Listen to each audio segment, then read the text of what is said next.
Boa noite, gente. Boa noite. Vocês me ouvem?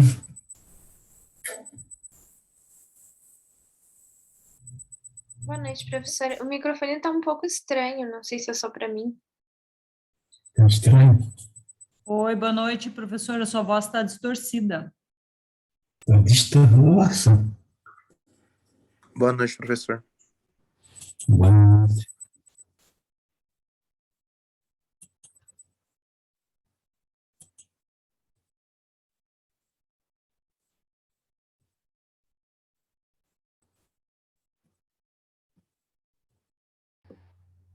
Boa noite, professor. Boa noite.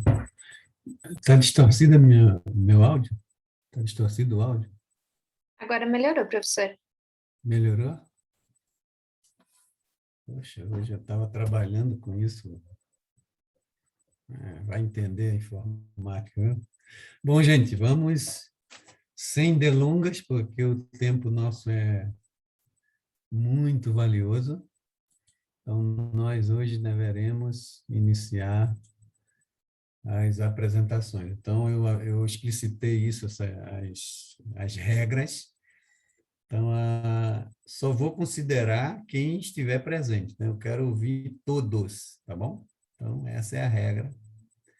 Então, vamos começar pelo grupo número 1. Eu quero saber os que estão presentes, tá? Por favor, vamos lá.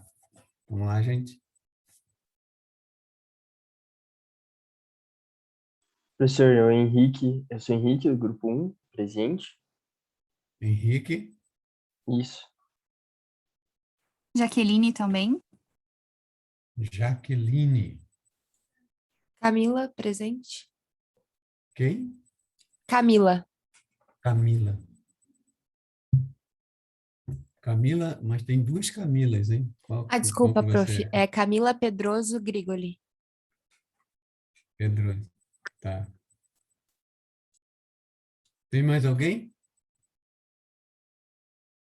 Então, a palavra está com você, gente. Grupo número 1 está gravado, então tá, vamos lá. Na verdade, é assim, tá? Não pode passar de 15 minutos, tá? Cada grupo, tá? Então, eu recomendo que eu imagino que vocês se prepararam, organizaram a apresentação, porque eu quero fazer algumas perguntas também, tá? Então, tem que dar tempo de fazer isso. Tem que ser muito objetivo, não pode se enrolar muito. Tem que dizer o que é essencial, tá bom? Esse é um exercício de síntese também. Então, vamos lá, gente. Quem começa? Sou eu, Henrique, professor. Qual foi o caso que Então, vocês escolheram? então, o nosso trabalho vai ser sobre a tragédia de Mariana, que aconteceu em novembro de 2015. Na tragédia de Mariana, 19 pessoas morreram e dezenas de cidades mineiras e capixabas situadas na bacia do Rio Doce foram impactadas após o rompimento da barragem de Fundão. A nossa metodologia adotada para a elaboração desse estudo consiste na leitura e na interpretação do ornamento jurídico e pesquisa bibliográfica, por meio de consulta interpretativa de textos em bibliotecas, tanto físicas como digitais, artigos científicos, publicações em periódicos, entre outros, utilizando, portanto, a aplicação prática de diversas técnicas da hermenêutica jurídica moderna. A gente conseguiu como resultado de discussão, foi possível fazer uma análise dos fatos ocorridos na época e bem como os reflexos jurídicos, políticos, sociais e econômicos que teve na população brasileira como um todo. Então, vou começar aqui falando um pouco sobre os impactos, a análise ética de toda a tragédia. Na ética empresarial, é necessário que em todas as relações sociais que se submete, sejam empresas de pequenas ou grande porte, geralmente as empresas estabelecem normas internas que vão regulamentar e orientam os rumos éticos que as relações dentro e fora de uma corporação devem seguir. Loblaw e Mantelli, eles definiram como que essa questão ética, normas éticas entraram nas questões nas empresas. É, começou no começou se consolidou em um momento político em 1992, que contou com manifestações populares contra a corrupção na política e, ao mesmo tempo, exigindo uma maior participação popular. Essas manifestações demonstraram a existência de um povo que conhecia e exigia a prática da ética, estendendo essa posteriormente para o âmbito empresarial também. A partir daí começou a se criar a ética, a norma ética dentro das empresas. A partir do caso em análise, a gente conseguiu perceber que a ganância dos acionistas, dos diretores da empresa da Samarco, que era a empresa responsável pela barragem, acabaram com os princípios éticos e morais que a empresa até poderia ter.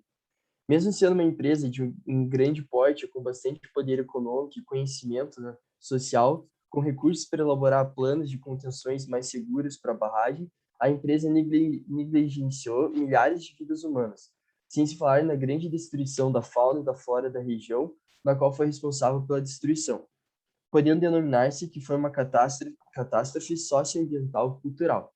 Isso porque a empresa ela já sabia que a barragem também encontrava certos problemas. E mesmo assim, para evitar perder, né, dinheiro, ela acabou não fazendo essa alteração, esses ajustes. O caso de Mariana ele é um exemplo de como a falta do valor ético pode facilmente causar ilicitudes. Essas ilicitudes podem evoluir a crimes corporativos, afetando diretamente a sociedade, o meio ambiente e a economia que está à sua volta. O IBAMA elaborou um laudo técnico afirmando que as medidas para conter a tragédia elas não haviam sido executadas e as poucas medidas que tinham sido executadas, na verdade, elas foram de maneira incompleta. Eles não arrumaram quase nada e não foi nada de maneira significante. Só comprovando os valores antiéticos da empresa, que com a sua falta de comprometimento também contaminou os rios da região que abasteciam diversas cidades nas proximidades.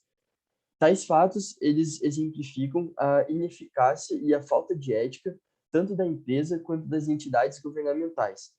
Por parte da empresa, por ocasionar danos irreparáveis à sociedade e ao meio ambiente, como a perda de vidas e também a perda da casa dessas pessoas que perderam tudo ali, e a parte governamental, por não estabelecer limite a essas corporações, se deixando manipular com o discurso de desenvolvimento econômico do Brasil. Essa foi nossa análise ética sobre o caso. Boa noite, professor, tudo bem? Eu vou falar sobre a análise ambiental e a análise social, de forma um pouco mais resumida do que o meu colega Henrique. A análise ambiental que foi feita pelo grupo, inicialmente, a tragédia de Mariana é o impacto ambiental que teve é incalculável, né? A barreira quando se rompeu, o impacto total alcançou 663 quilômetros de extensão, chegando inclusive nos estados de Minas Gerais e Espírito Santo. Passou por 40 municípios e a lama foi deixando um rastro de destruição por todo lugar que passava. No total foram 19 vidas perdidas e junto com elas, enfim, famílias destruídas, casas, lares e, além disso, a parte dos animais silvestres e domésticos que conviviam naquelas regiões e todos aqueles municípios totalmente devastados, toda a fauna e flora tiveram um impacto da região e além de todos esses aspectos, o que sofreu muito também foi o solo, com alterações físico-químicas, porque ele deixou de ser um solo fértil para plantio, né? A gente fez um apontamento também aqui, que a jornalista Camila Vera Mota, da BBC, quando ela foi enviada até o local da tragédia, ela desculpa, prof. Ai, desculpa, prof, eu tava vendo a parte errada.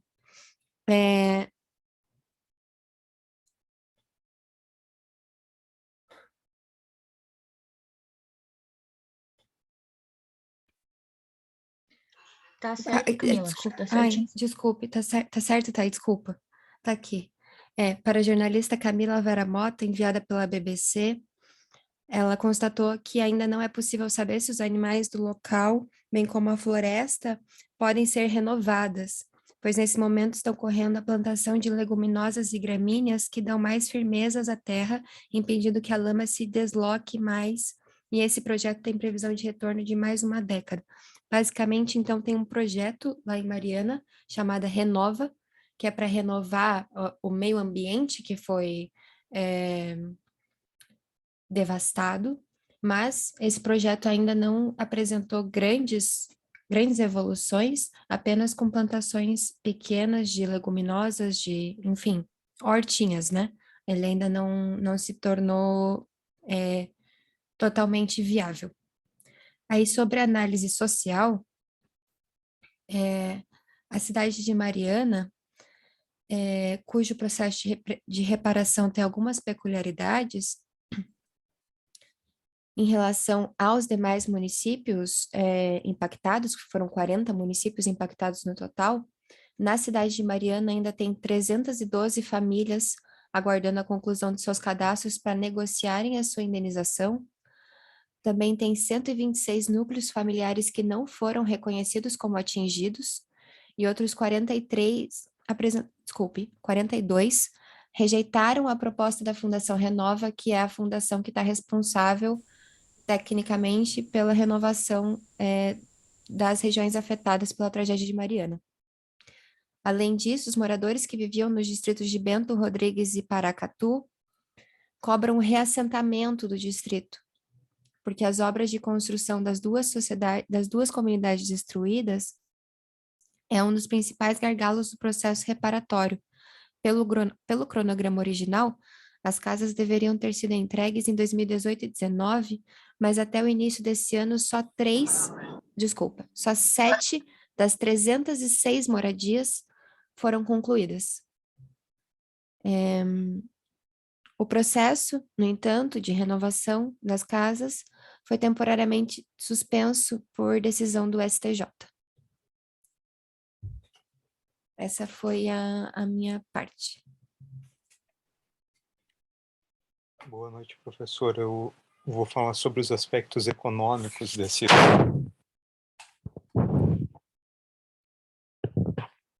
Como os meus colegas já disseram, os problemas nos taludes da barragem rompida eram conhecidos há muito tempo pela empresa, né? E as percolações não eram uma coisa nova. Apesar disso, a empresa resolveu manter ativo ou não tomou as precauções necessárias e as obras com a devida autorização dos poderes públicos para evitar que houvesse o rompimento. Aí a gente consegue ver um claro exemplo daquilo que é colocado pelo filósofo Adolfo Sanches Vasquez sobre a violência que ocorre objetivamente entre as classes antagônicas. Essa ideia também é trazida por alguns autores para a questão de sustentabilidade e questões de educação ambiental, quando o homem ele gera uma violência contra a própria sociedade e o meio ambiente em prol de um desenvolvimento econômico, que no caso seria um fim nele mesmo. Nesse caso, pode-se observar também uma visão da relação homem, sociedade e natureza construtivista, ou também chamada de antropocêntrica, na qual se vê a natureza como um objeto à mercê da vontade do homem. Além de trazer prejuízos sociais, ambientais e culturais, a tragédia que ocorreu em busca de um alegado desenvolvimento econômico também acaba por gerar prejuízos econômicos, além de que o modelo de desenvolvimento que se buscava, ele não gera uma distribuição da riqueza de forma equitativa, mas sim uma concentração da riqueza. em suma, todos os pontos que levaram a isso da questão econômica, eles são justamente os contrários daquilo que se entende como um desenvolvimento econômico sustentável, visando que seria utilizando uma visão mais crítica ou sistêmica da relação do homem com a natureza e a sociedade, pela qual os recursos são tidos como parte integrante da natureza, bem como o homem. Enfim, essa tragédia acabou por ampliar a nossa visão em relação a essas questões que vêm de muito tempo na ideia de desenvolvimento econômico da nossa sociedade e como ela deve estar mais em voga agora, uma eventual mudança para uma economia mais sustentável nesse sentido. Obrigado. Eu vou passar a palavra para o meu colega. Bom, e agora, Jaqueline falando, eu vou falar um pouquinho sobre a parte da análise jurídica. O desembaraço jurídico desse caso é gigante. São mais de 80 mil demandas judiciais independentes e ainda tem a ação civil pública, que foi dada pelo governo de Minas Gerais. Então, o governo firmou um termo de transação e ajustamento de conduta entre a Samarco e a Vale e o governo federal e o de Minas Gerais e também o do Espírito Santo, aliás, porque a tragédia se estendeu por tantos quilômetros, né, que chegou lá também. E foram estabelecidos 42 programas que seriam administrados pela Fundação Renova, que a Camila falou, que foi uma fundação mesmo criada para administrar e executar as reparações que seriam feitas. Só que em outubro de 2020, no ano passado, o MPF pediu a retomada da ação por considerar que a fundação não estava tendo a autonomia necessária com as mineradoras para dar uma maior praticidade para o processo, porque, né, em 2020 já tinham se passado ali muitos anos e, como a Camila também falou, muitas famílias ainda aguardam reparação, então eles entenderam que a fundação não estava dando conta suficiente e que seria necessário outras intervenções para tentar acelerar. Nos últimos meses, foram feitas reuniões para enfrentar essa situação, com a participação dali de representantes dos governos, só que com o grande volume das ações judiciais, eles solicitaram, inclusive, que o CNJ instaurasse uma mediação entre as partes envolvidas. Só que foi feita uma nova paralisação do processo, e agora em julho de 2021, e foi estipulado num documento, uma carta lá de premissas pactuadas, um prazo de 120 dias para tratativas, onde seriam ali semanas para discussão de diversos tópicos, e também um mês para a redação da minuta de um termo final, que seria novamente ali, né, uma tentativa de entender o que estava faltando e colocar em prática. Mas uma das iniciativas que o CNJ teve, assim que ele foi envolvido, foi divulgar um edital de audiências públicas que ele já está fazendo e ainda terá uma, para levantar os problemas que ainda estão atingindo as comunidades, né, para ter certeza, entender com a comunidade, que é a maior interessada, né, e maior prejudicada, o que ainda falta de fato fazer, porque, né, de fato são muitos processos, muitas pessoas atingidas. Tem ali, né, as pessoas que já foram reparadas, tem aquelas que recusaram, tem aquelas que nem foram ouvidas ainda, então, enfim, é uma bagunça enorme, né, é um caso muito complexo juridicamente falando. Essas audiências ocorreram já em setembro, dia 6 de outubro, e a próxima será dia 1º de dezembro. Todas elas estão ocorrendo de maneira virtual, e pode ser acessado também pelo YouTube e também presencialmente, né, principalmente para as pessoas que são de lá. Mas, enfim, juridicamente tem muita coisa que aconteceu, muita coisa que ainda vai acontecer, porque é um caso muito complexo mesmo. Mas acho que esse é um resumo, assim, de tudo que ocorreu.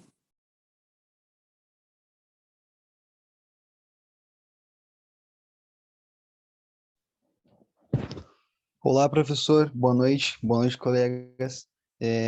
Eu vou falar da parte da conclusão do presente trabalho. A gente pôde verificar dos estudos ali do caso concreto e da doutrina aplicada nos casos também, nos feitos jurídicos, né? E tanto nos estudos realizados nos outros bimestres, que, de fato, a discussão com relação à exploração ambiental e dos possíveis impactos dessa exploração, são discussões antigas, né? Muito embora com a infelicidade da ocorrência dos fatos, né, em Mariana, esses pontos se tornaram novas pautas no Brasil e no mundo como um todo, né? Sem dúvida, a gente viu que houve uma movimentação, né, com o surgimento de alguns estudos, né, buscando sempre equilibrar a demanda da iniciativa privada, das indústrias, das empresas, com o que de fato o homem como necessita no presente momento e no momento futuro, né? Os estudos eles sempre buscam um grau de equilíbrio entre as necessidades das empresas, das indústrias e do homem, né? Tanto no presente como no futuro. A gente pôde identificar também que dos reflexos desses estudos e dessas problemáticas, dessas discussões, né? Eles vão ser, no futuro muito breve, muito importantes para a tomada das decisões políticas e das decisões empresariais na nossa sociedade futura, né? A gente identificou que há a possibilidade, sim, de atingir um equilíbrio, né, entre aquilo que a gente pode estar explorando do meio ambiente, quanto a tudo que a gente pode estar agregando para as empresas e para a indústria. A gente pode identificar também que os reflexos, eles podem ser tanto positivos quanto negativos, né? Os reflexos positivos, eles são oriundos os reflexos positivos são oriundos de uma exploração mais correta, né? E os reflexos negativos são oriundos, de fato, de uma exploração descontrolada, como foi o caso ali de Mariana, né?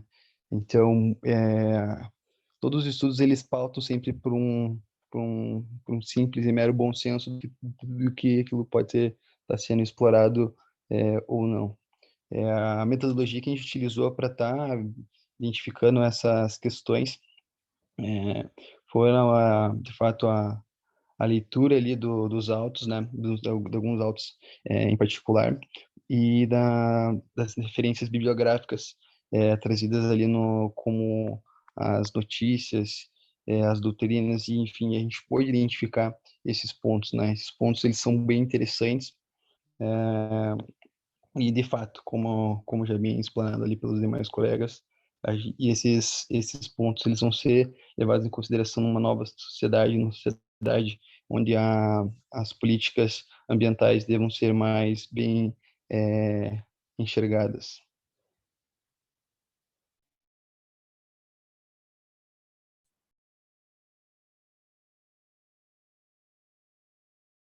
Qual é a posição do grupo, a posição crítica, né? Eu acho que, Gabriel, acho que você está concluindo diferente dos dados que o pessoal trouxe, tá? Nos dados que foram apresentados pela equipe, não dá para falar em equilíbrio. Equilíbrio do quê? Tá tudo destruído lá. Que você está falando, você parece que está concluindo outra coisa, diferente do trabalho que foi apresentado. Eu queria ouvir da equipe qual está tendo um descompasso aí entre a conclusão do trabalho e o que foi apresentado. Quem é que pode resolver isso aí, gente? Ficou confuso isso, tá? Rapidamente, por favor. Acho que eu mesmo posso estar respondendo o professor, então. A gente identificou que, basicamente, a conduta que deu origem a toda a problemática foi, de fato, uma exploração ambiental descontrolada, né? E que todos os estudos que a gente identificou, que a gente leu, enfim, que a gente observou para estar fazendo a finalização do trabalho, eles foram na seguinte vertente, de que há a possibilidade de você estar explorando os recursos naturais, né? Então, basicamente, você pode estar fazendo a exploração ambiental desde que você faça uma exploração com uma segurança. O que não foi observado no caso de Mariana. Ali o que houve foi, de fato, uma exploração descontrolada que originou toda a catástrofe, entendeu? Então, basicamente, a gente entendeu que os fatos, eles levaram a, a essa conduta da empresa, enfim, da Vale, foi, de fato, uma exploração sem controle. Os governantes futuros, eles vão estar observando todas essas questões na tomada de uma decisão política no que diz respeito à exploração ambiental num futuro muito breve. As discussões, elas não são de hoje. O caso de Mariana não é um caso esparso. São vários casos que vêm gerando algum transtorno ambiental mediante uma exploração descontrolada, entendeu? Bom, gente, como avançou muito o tempo, vamos para o grupo número 2, tá? Eu quero agradecer a equipe número 1. Depois, se sobrar um tempinho, a gente pode fazer alguns comentários, tá bom? Então, vamos lá, gente. O grupo número 2. Aqui, professor.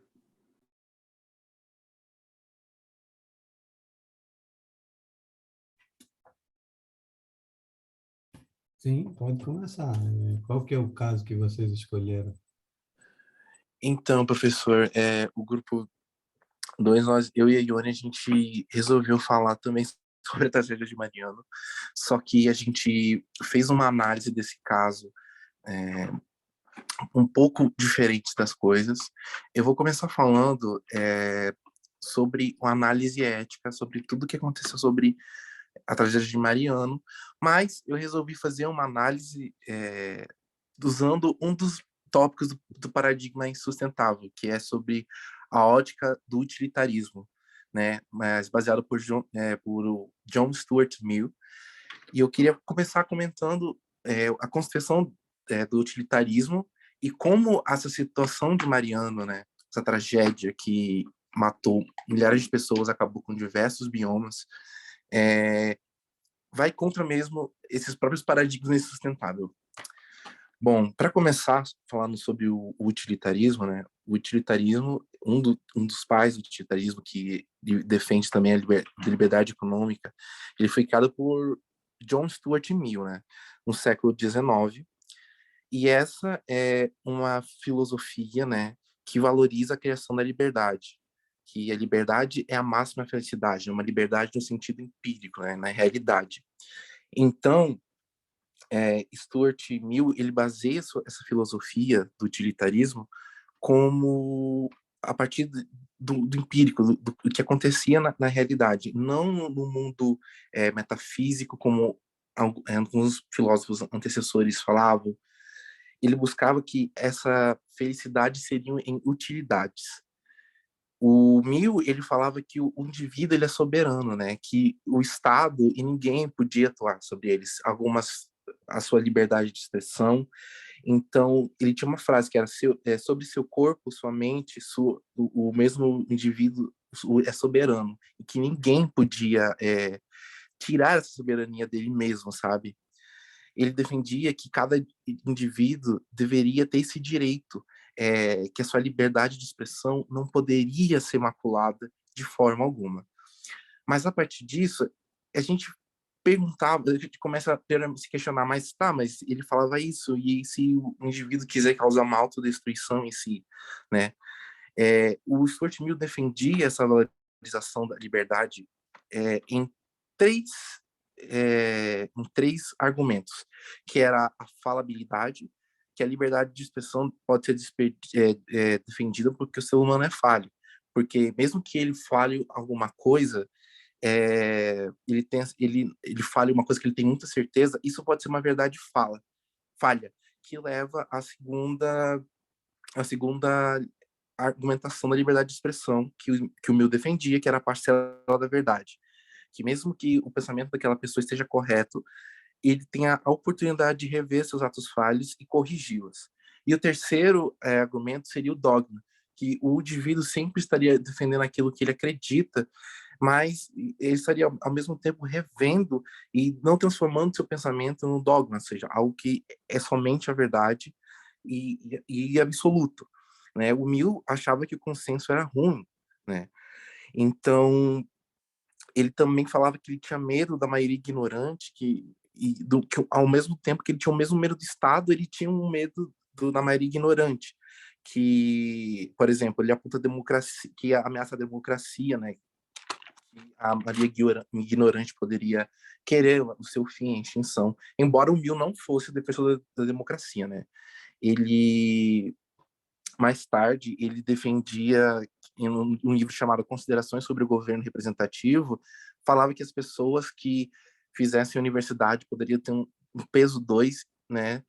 Mesmo, e ele defendia uma educação para todos, né? Mas ele defendia que, sim, que o Estado deveria intervir um mínimo só na questão de educação de pessoas mais pobres, de crianças mais pobres, e que o peso 2 desse voto, segundo ele defendia que isso evitaria a própria demolição da própria democracia pela maioria ignorante, né? É uma visão elitista, esse pensamento do Stuart Mill, né?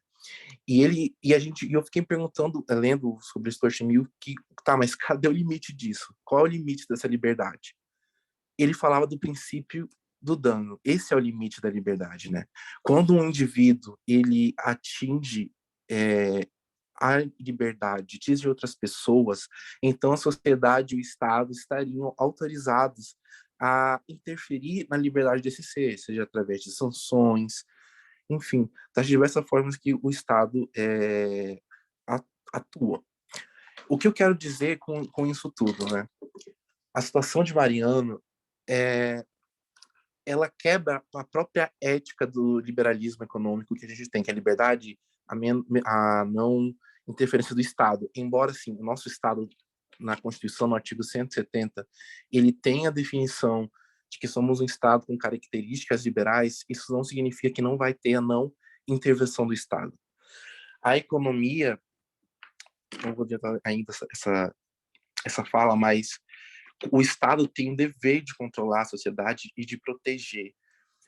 O momento que as empresas de Mariano elas conseguiam obtenções de autorização de autorizações do... Apareceu um instante, professor, que eu acabei confundindo aqui. Elas conseguiam autorizações para fazer as barragens, de forma que ela sempre foi uma empresa que financiava campanhas políticas. Então, a fiscalização contra essas empresas, as pessoas que eles ajudavam a se eleger, transformavam essas pessoas em agentes do Estado e que isso feria a forma que o Estado protegia a própria sociedade. Então, a gente estava de outro, mesmo na utilização da ética utilitarista, que é um dos fatores do desenvolvimento no paradigma sustentável, a empresa já está errada em si.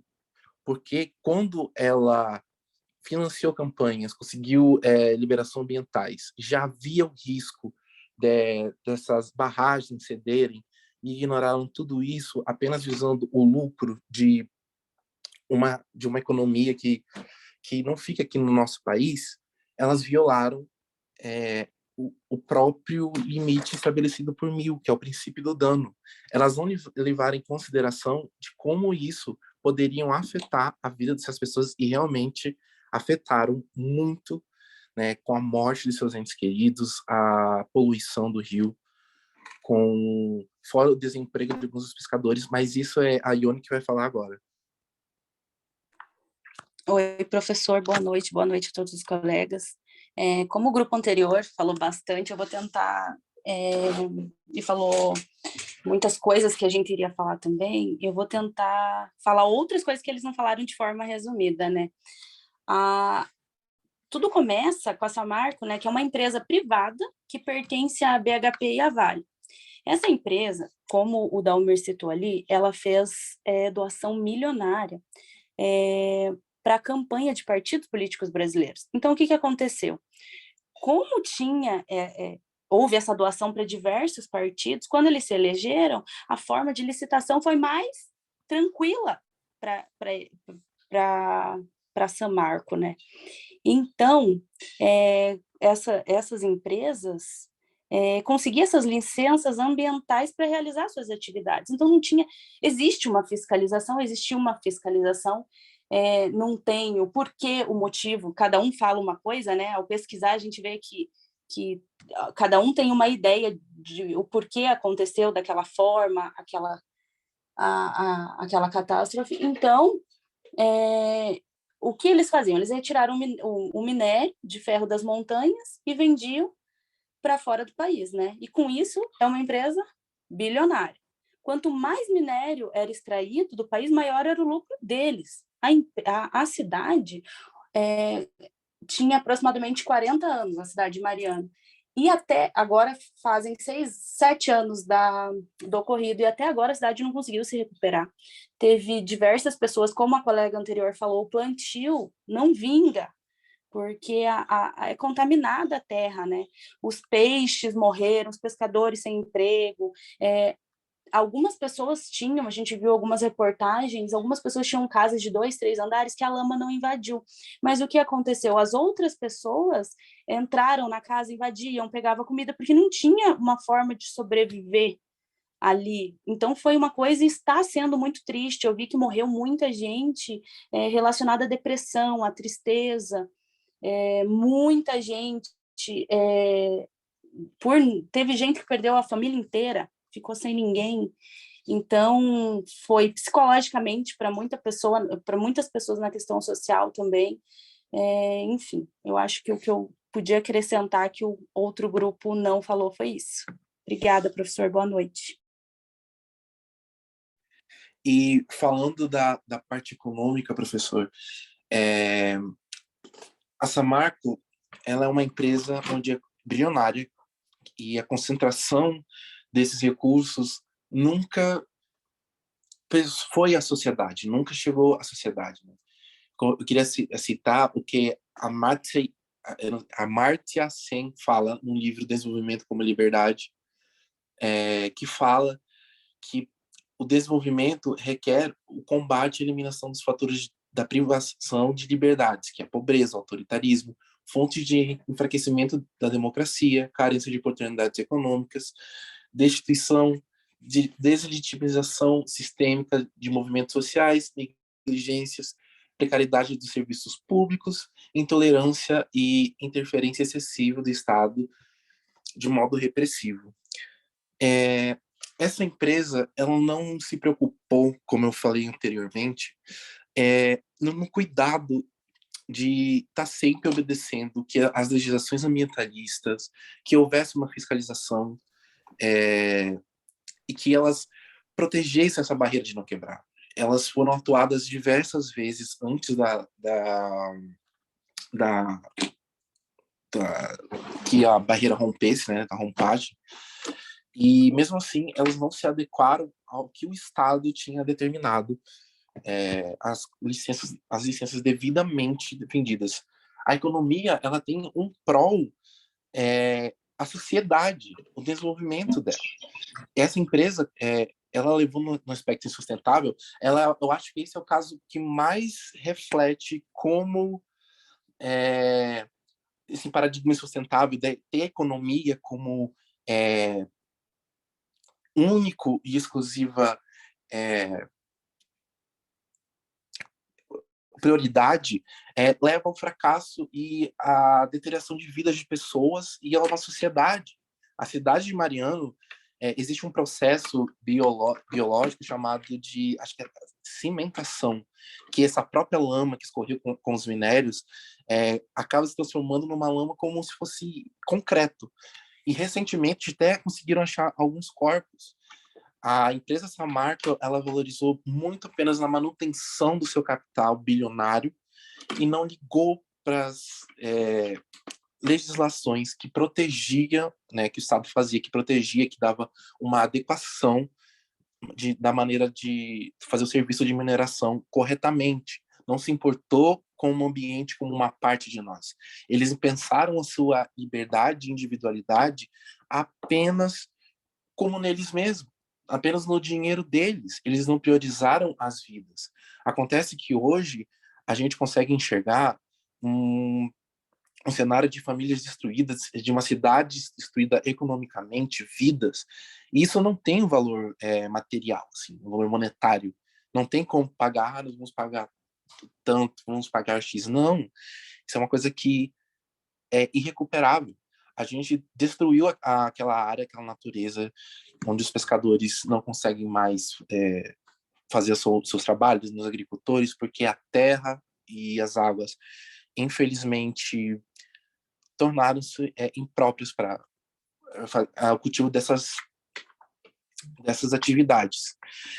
E o que acontece é que a empresa Samarco hoje está respondendo judicialmente, sim, só que ela continua rica, cheia e com esse capital acumulado junto a ela, enquanto a cidade está destruída, enquanto o solo está destruído, enquanto os recursos hídricos estão impróprios, enquanto famílias estão destruídas, que pessoas que perderam suas pessoas no acidente, seus trabalhadores principalmente, e para além disso, as pessoas também que ficaram com sequelas, não teve um acolhimento na saúde, né? E a gente entra aqui na parte jurídica, né? O Estado também tem o dever de pedir a assistência jurídica, de assistência à saúde das pessoas. Isso é um princípio constitucional, está na Constituição. E mesmo que o Estado não tenha na sua lei orçamentária destinada, existem recursos que o Estado pode obrigar através do Ministério Público. É claro que o Ministério Público atuou, mas de exigir que essa Samarco pagasse devidamente essa população que tanto sofreu, não só de forma monetária, porque perdeu dinheiro, trabalho, casa, não, mas você ter o cuidado da saúde e o cuidado psicológico dessas pessoas, a saúde mental dessas pessoas. E essa marca poderia prover isso. Eu lembro que no começo da faculdade houve um trabalho uma vez que essa marca estava ajudando as pessoas, isso em 2016. E ela estava ajudando as pessoas e que isso. Só que o que eu e a Ione a gente achou nesse trabalho foi que ela pode ter ajudado, ela tem que ser responsabilizada pelo que ela fez. Só que, mais uma vez, esse conceito de liberdade, a gente vê hoje em dia que ele é interpretado de uma maneira sem limites. Até mesmo dentro do utilitarismo, que é o que leva essa ética antropológica, ela, mesmo esse conflito de conceitos, esse é o maior exemplo de como um paradigma sustentável pode destruir não só a economia, mas a vida de pessoas. E de como a economia está ligada a isso e que a economia não é puramente você ganhar dinheiro, você só gerar empregos para algumas pessoas e acumular capital. A gente está falando de honestidade também, sabe? Então, o que a gente pode concluir com esse trabalho, eu e Ione, que a gente debateu muito, foi que existe um conceito de liberdade muito errado, mas advindo até mesmo da própria ética utilitária, que acredita-se que deve ter liberdade para ganhar dinheiro, mas a gente vem historicamente de estruturas imperialistas de como o dinheiro deve ser a única conquista de felicidade e materialização, e que as oportunidades para as pessoas de baixa renda, que nós conversamos aqui durante todo o semestre, nós conseguimos perceber que isso não é isso só é favorecido a alguns grupos de pessoas. Eu vou terminar agora para dar tempo para os outros grupos, tá, professor? Ok, ok, gente. Tem mais alguém no grupo? Só vocês dois? Isso, professor. As meninas decidiram apresentar outro trabalho, outro grupo, como outro grupo. A Clara, a Rafaela e a Laura. Tá bom, então. Vamos para o grupo 3, por favor, gente. Vamos ver, Tá cuidar bom. mais com o tempo, tá? Senão a Eu gente serei vai mais breve. estourar. Pode deixar, vocês estão me ouvindo bem? Alô? Sim, sim. Ah, tá, beleza. Bom, o caso julgado que a gente analisou basicamente foi uma apelação interposta pelo IBAMA, em face de sentença proferida pelo juízo da Vara Única da Subseção Judiciária de Ji-Paraná, que julgou improcedentes pedidos formulados pelo IBAMA.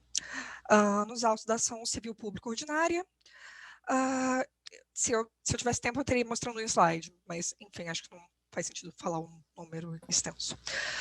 Basicamente, requeria a condenação do réu Daniel Catarino da Silva na obrigação de efetuar a reparação de dano ambiental em uma área danificada, conforme a solução técnica indicada. No recurso que a gente analisou, foi comprovado o dano ambiental e o ato ilícito, de maneira que cumpre ao causador o dever de repará-lo. Como a gente sabe, o meio ambiente goza de proteção especial, prevista no artigo 225 da Constituição. Daí surge o princípio da reparação integral em caso de degradação. A apelação foi conhecida e provida. Agora vamos para o tópico 1. No que tange aí a fundamentação e o contexto ético do nosso trabalho, a gente se pautou no sentido de que a ética é, quase que por definição, um conjunto de valores, costumes e tradições seguidas pelo indivíduo e que servem de referencial para a vida coletiva. Então, com base em leitura, em pesquisa, a gente concluiu que a ética e a sustentabilidade devem caminhar juntas e ser encaradas de maneira multidimensional, né? Então, levando em consideração a face social, jurídica, política, econômica e ambiental.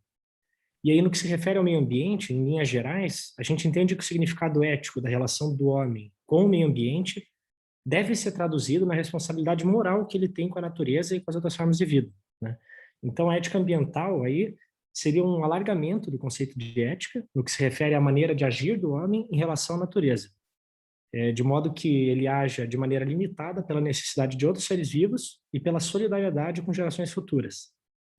Então, a gente identificou uma emergência que a ética ambiental trouxe no sentido da obrigatoriedade de se repensar o caminho da humanidade moderna, né? E é nesse contexto que a gente acha que a proteção da reserva legal se torna tão fundamental.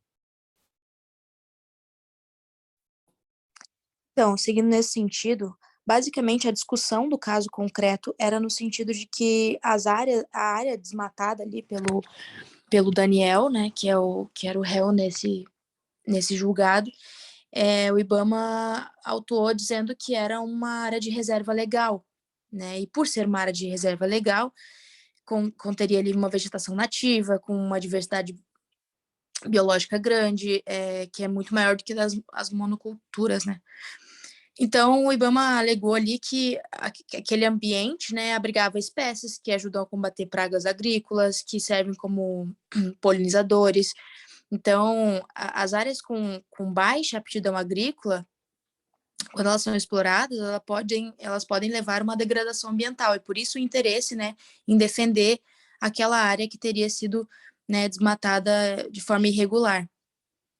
Pelo contrário, se conservadas essas áreas, elas podem auxiliar no controle de erosão, de assoreamento de rios, em termos de conservação do solo, até mesmo dos corpos hídricos e da biodiversidade principalmente.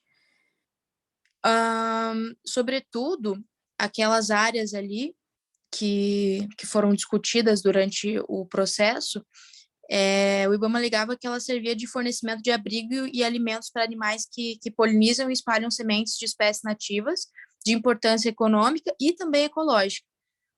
Tem também a questão da proteção do solo contra a erosão e a perda de nutrientes, e que com a preservação daquela área teria uma melhoria na qualidade ambiental da propriedade, contribuindo na preservação do ambiente para gerações futuras e na conservação de água, fauna e flora.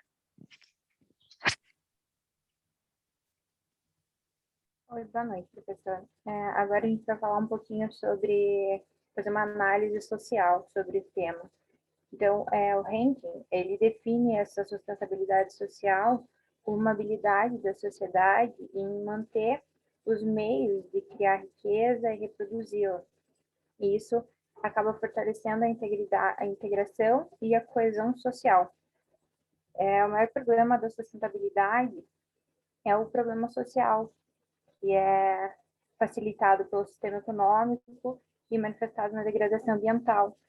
E é um problema de estrutura social e valores que evoluíram ao longo da vida e da história humana, mas que agora eles podem ser prejudiciais e foi até a sociedade que acabou gerando esses problemas, né? E o artigo 225 da Constituição Federal, ele prevê o seguinte, que todos têm direito ao meio ambiente ecologicamente equilibrado, e é um bem de uso comum do povo e essencial à sadia qualidade de vida, impondo-se ao poder público e à coletividade o dever de defendê-lo e preservá-lo para as presentes e futuras gerações. Só que isso, infelizmente, não é o que condiz com a nossa realidade, né? A realidade não condiz com o que a legislação está dizendo, que a causa principal da falta de consciência ambiental da população utilizando indiscriminadamente os recursos naturais, sem nos preocuparmos com os danos causados ao meio ambiente, acabam gerando esses problemas. E, segundo o Conselho Nacional do Meio Ambiente, que é o CONAMA, ele é o órgão responsável pela legislação ambiental. As interferências biológicas, físicas e químicas ao meio ambiente acabam impactando no modo de vida das espécies e as consequências refletem na segurança, na saúde e também no bem-estar do ser humano, né? Além disso, em toda a fauna e a flora, afeta o meio ambiente como um todo. Falando agora dos aspectos econômicos, como resta argumentado pelo IBAMA no caso julgado, a área desmatada ilegalmente vale no mercado pelo menos 3 vezes mais do que a área florestada. Não se pode admitir no Estado de Direito que terceiro se aproveite de atos ilícitos, pois entendimento em sentido contrário garante sustentação para a prática perversa e nefasta que se verifica na floresta amazônica hoje.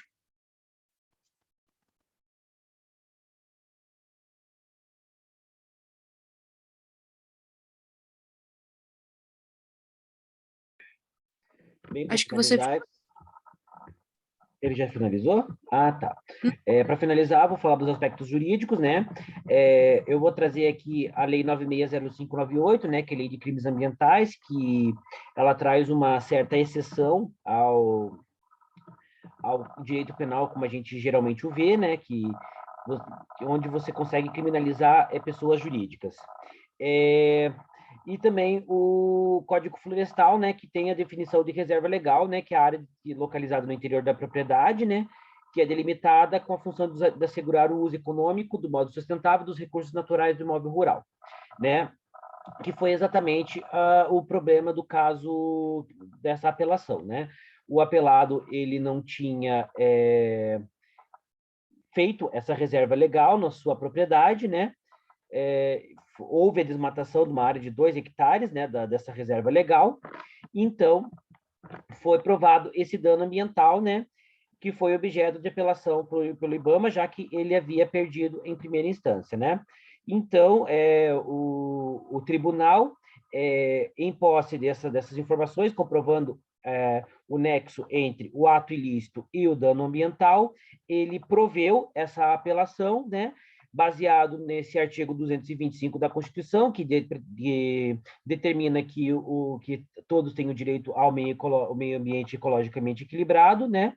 E também determinou a reparação integral, né, por conta da degradação, né? Para finalizar, né, a propriedade aqui, o domínio, ele é irrelevante para a questão do dano ambiental, né, da reparação do dano ambiental, porque o que é levado em consideração não é o direito de propriedade, de posse, etc., e sim o ato ilícito em si.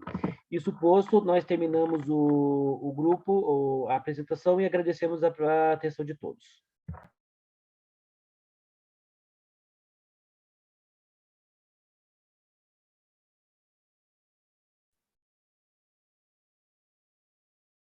Grupo número 4, por favor.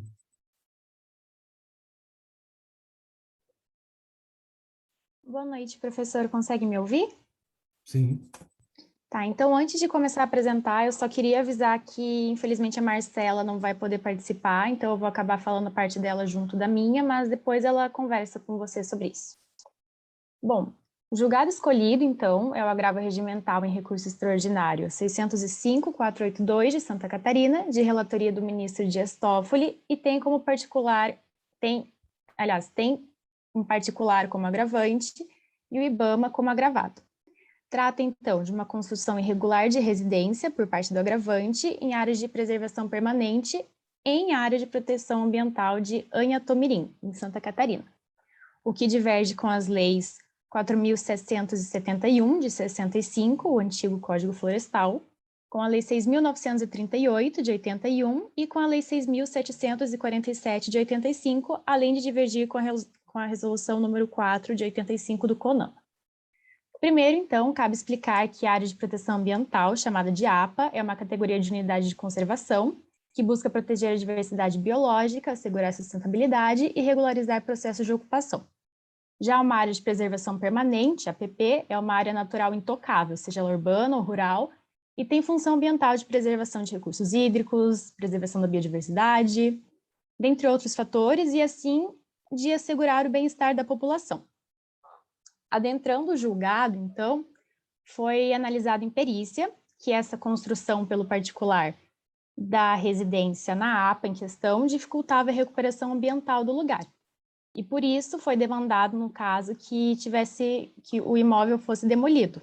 Mas o agravante, ele acreditava que o correto seria não a demolição, mas uma compensação por condenação pecuniária. E outro ponto controverso também foi os direitos à moradia e ao meio ambiente, que ficaram em peso, né, porque ambos são direitos constitucionais. O acórdão, ele é bem claro quando diz que o agravante deu causa a dano ambiental, e também quando diz que a condenação pecuniária não seria apta a reconstruir o espaço degradado, e por isso foi determinada a demolição.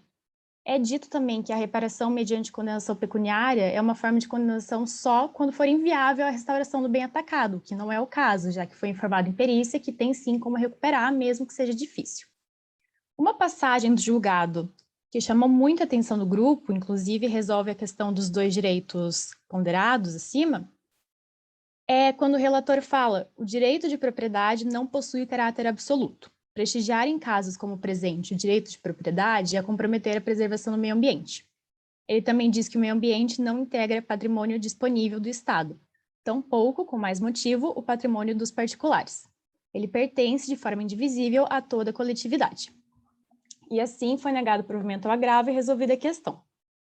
A partir disso, então, foi possível notar que a dimensão ambiental do paradigma da sustentabilidade resta muito bem contemplada no voto, tá? Em total consonância com o artigo 225 da Constituição Federal, que a gente viu que é o que rege esse paradigma, né?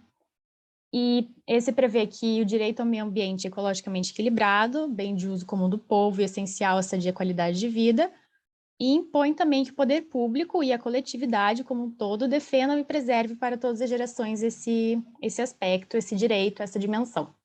Agora eu passo a palavra para o Vinícius. Obrigado, Eduarda. Boa noite a todos. Estão me ouvindo?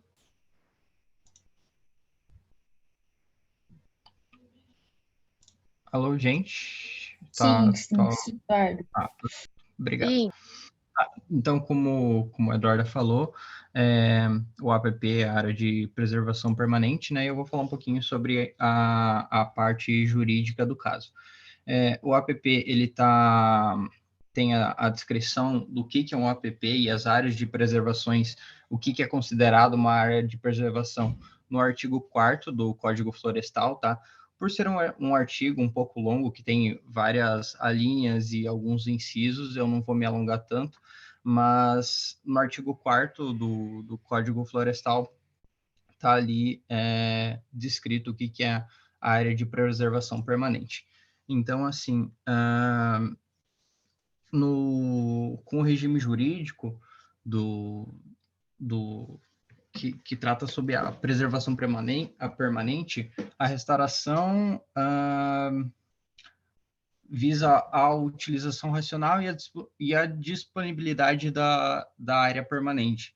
Então, assim, essa lei, ela trata sobre a lei do meio ambiente, ela trata sobre a lei que trata sobre a política que estabelece diretrizes e de instrumentos que orientam as empresas nas melhores práticas de gerenciamento dessa atividade de preservação. E no caso em questão, a área ela já vinha sido degradada, mas ela não afasta a responsabilidade da recuperação ambiental. E isso está descrito no artigo 3º da Lei 7.347, que trata da responsabilidade por danos causados ao meio ambiente. E essa reparação do meio ambiente, ela privilegia a recuperação da área atingida.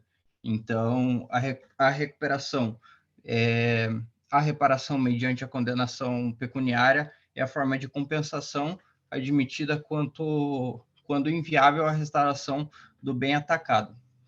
Agora eu passo a palavra para a Cláudia, para ela tratar um pouquinho sobre os aspectos sociais. Oi, boa noite, professor. Boa noite, pessoal. Bom, eu vou falar sobre a dimensão social da sustentabilidade, tá? O acórdão que nós escolhemos, ele mostra que o assunto em questão, ele é um pouco tormentoso e às vezes difícil de solucionar, pois são ocupações irregulares que atentam contra o direito fundamental ao meio ambiente e a existência do direito fundamental de moradia.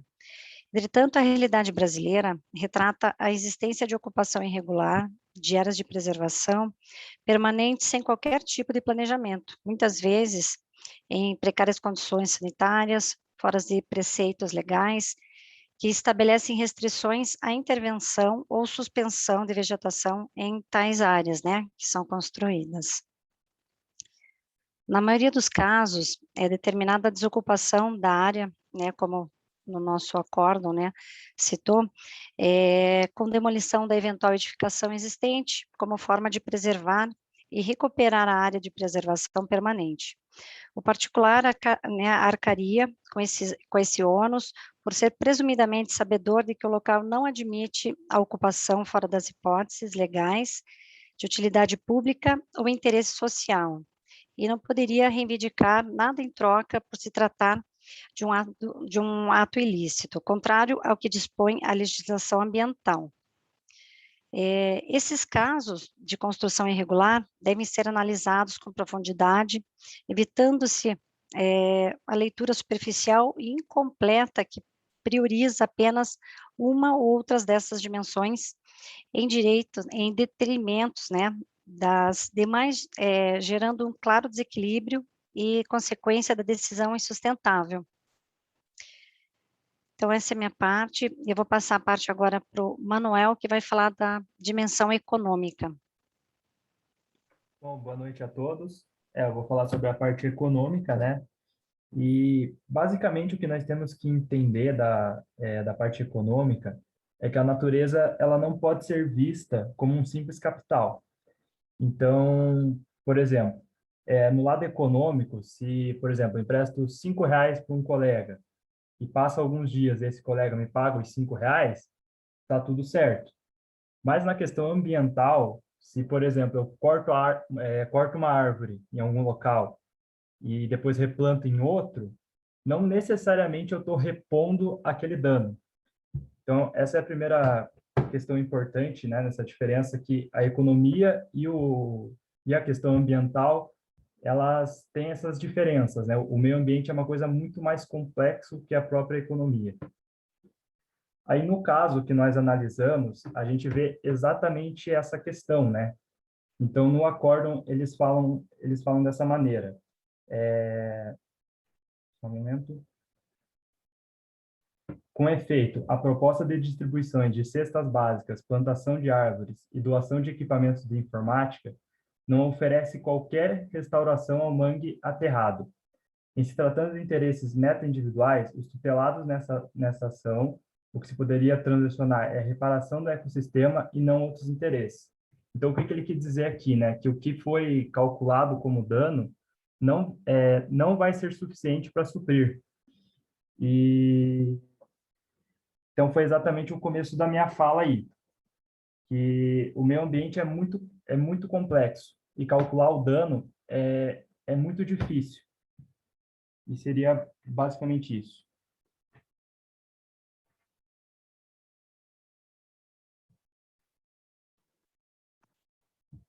Oi, pessoal, boa noite. Vocês conseguem confirmar se conseguem me ouvir? Estamos Dá Sim, para ouvir, sim. sim, dá para ouvir. Bom, então eu vou falar sobre os aspectos éticos, né? Então, no plano ético-ambiental atual, a gente percebe que é necessário se preocupar com as gerações futuras. Aliás, com as gerações a atual geração, né? Mas sem prejuízo às futuras, porque sem a atual não tem o que falar, né, sobre as futuras. Na análise do caso que a gente tratou, a gente percebeu, né, que foi proposto um acordo que não beneficiava o meio ambiente e ainda confrontava diretamente os princípios éticos ambientais, na medida que o homem tentou, né, tentou e tenta resolver os problemas e as consequências dos seus atos com dinheiro, né, com aspecto econômico. E, pelo contrário, o homem tem que se colocar como parte da natureza e não como dono, né? Cenário que entende que pode fazer o que quiser e que depois, né, resolve com a parte monetária, mas sim deve respeitar o direito próprio e das outras pessoas de um meio ambiente saudável. Por diversas vezes, o ser humano entende que o meio ambiente é um obstáculo para o crescimento econômico, entendendo que esse deve ser um instrumento para alcançar os seus anseios. E essa situação fica mais ainda evidenciada no caso que a gente tratou, na medida que a referida obra foi realizada sem anuência prévia da prefeitura e desrespeitando a legislação ambiental com a supressão da vegetação. E agora, complementando a fala dos outros colegas, eu finalizo a fala do nosso grupo com uma parte com a parte da decisão que chamou muita atenção nossa, que foi a seguinte frase: de outro lado, o direito de propriedade não possui caráter absoluto. Prestigiar, em casos como este, o direito de propriedade é comprometer a preservação do meio ambiente. Então, o grupo entende que os julgadores se manifestaram brilhantemente em relação ao caso em tela, sendo que todo o caso poderia se resumir a esta frase, porque, né, como já dito, o homem tende a colocar os seus desejos acima de todos os aspectos éticos e ambientais, agindo de forma totalmente imatura e inconsequente, sendo que, ao cometer esses atos negativos em relação ao meio ambiente, está cometendo principalmente contra si próprio. Então é isso, eu finalizo aqui. Obrigada a todos.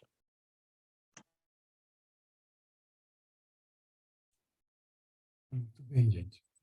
Pessoal, eu vou precisar encerrar a aula agora, estou com uma dificuldade particular, tá? Então, ficam 2 grupos para a próxima aula, tá ok? Está todo mundo aí ainda, não? Sim, professor. Sim, professor. Mandou aqui, professor. Então, tá bom. Aí, no próximo encontro,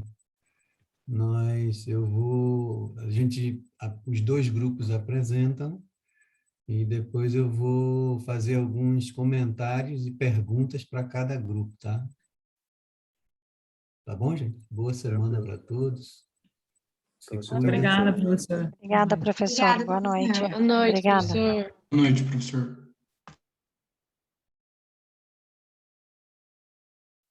Boa noite, professor. Boa noite.